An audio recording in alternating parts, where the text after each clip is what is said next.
We broke the rules just once, and we paid for it.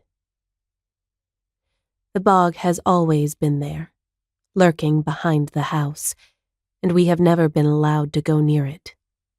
Eve, nearly 2 years older than I am at 12, lets it hold her curiosity more than I do. She lets the stories about it play in her head over and over again, of missing people and shapes in the mist. Our dad tells us little, but I think he only knows little. The fence that runs along it is meant for us, he said, to keep us out, to keep us safe. The reasons are many: risk of drowning, getting stuck in the mire, and dying of dehydration.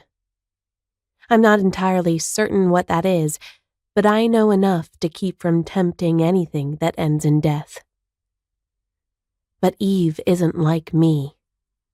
Eve loves danger, and danger loves Eve. The contents of the dollhouse in my bedroom are splayed out across the floor like guts.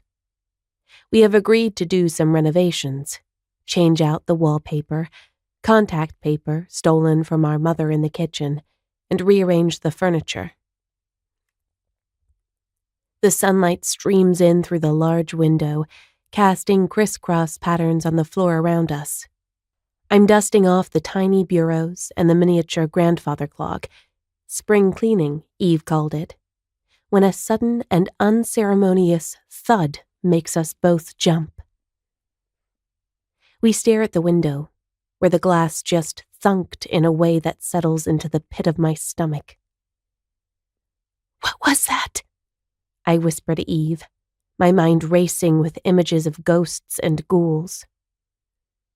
She stands, slowly, dropping the contact paper and moving towards the window. "A bird," she says softly, a moment later.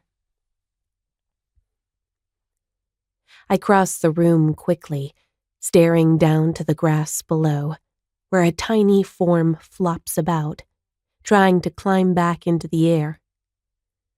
But something in me thinks it never will. "Do we leave it?" I ask, feeling a sob fill up my chest.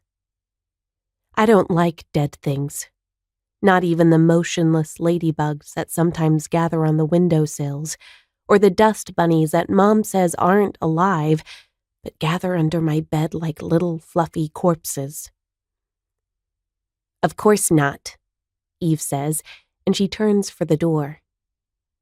I take another look at the bird, still flopping around, then going still, then flopping again.